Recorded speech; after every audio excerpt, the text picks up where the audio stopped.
second row on your right.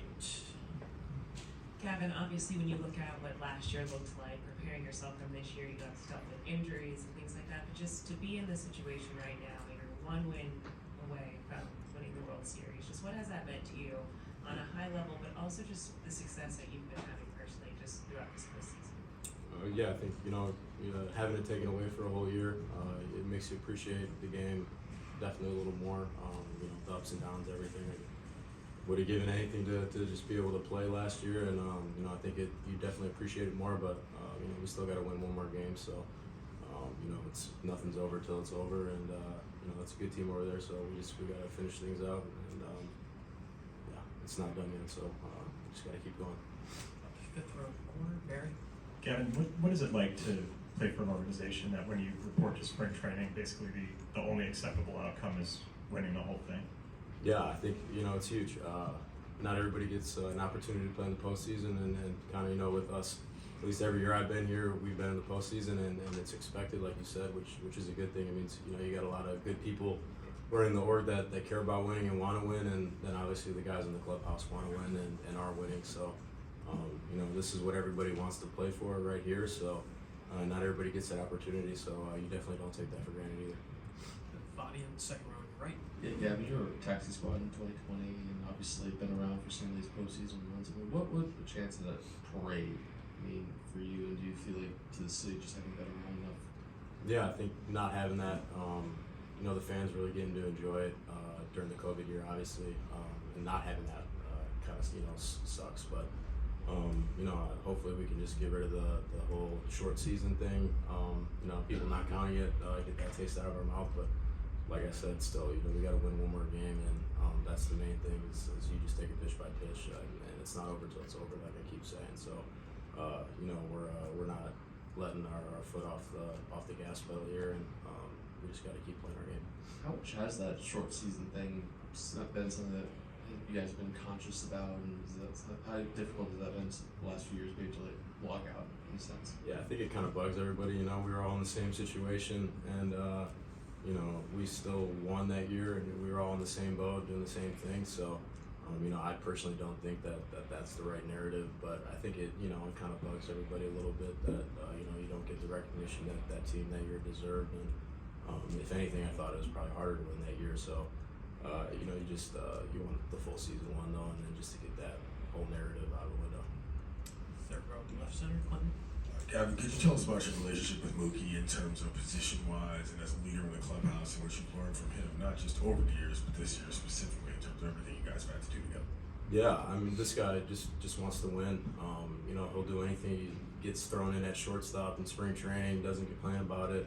Is out there working hard early every single day to try to get better, and just watching him how he goes about his work every day, and then he's in the cage for hours before the game, and he's out every day doing his early work defense. Like he doesn't take a day off, and the main thing that I've watched him and learned from is this his work ethic is just relentless. He's one of the best players in baseball, and he doesn't take a single day off, and I think that's why he's so great. That's what makes him different from everybody else.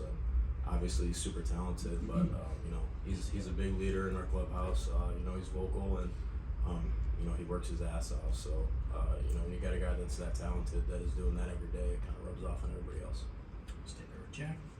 For as frustrating as the last couple of postseasons were, how much do you think just those struggles can kind of help you guys build the culture and play with the kind of intensity you have this month? Yeah, I think that's the main thing that I feel like is different from the years past is the intensity, and then to compete every single pitch, and to not giving that bat away or a pitch away. And not that to say we did in the years past, but it just the intensity, every single pitch, every single inning feels different this year than it did in years past. And I think that's just the guys we have in the clubhouse, and like you said, we kind of learned from our past mistakes, and like this year where we spent pretty much every day together, and for these last 3-4 weeks, I think that's made a big difference, and we're all pulling the same direction. So let's get together, and then when you're close with these guys in the clubhouse, it just makes pulling for each other that much easier.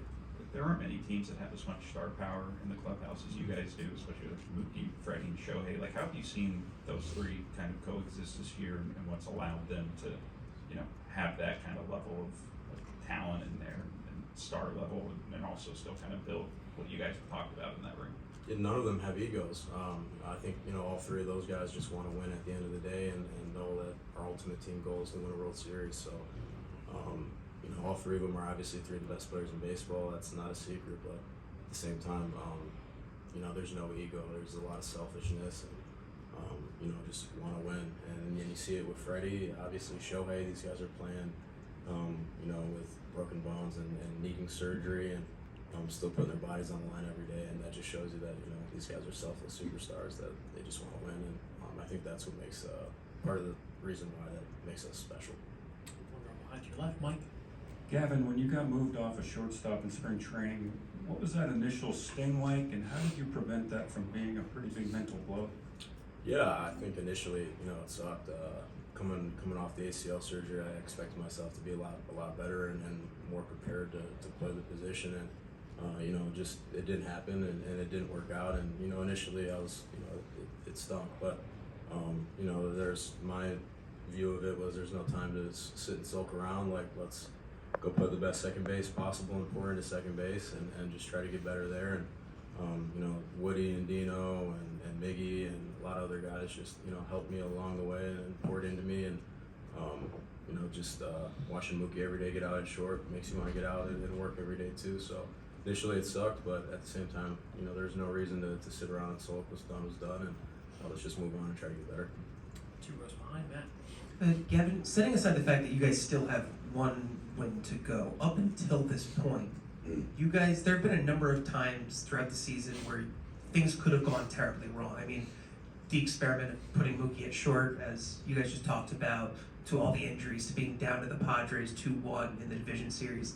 How have you guys been able to make that happen? Have everything turn out the way you want it when they all could have gone wrong?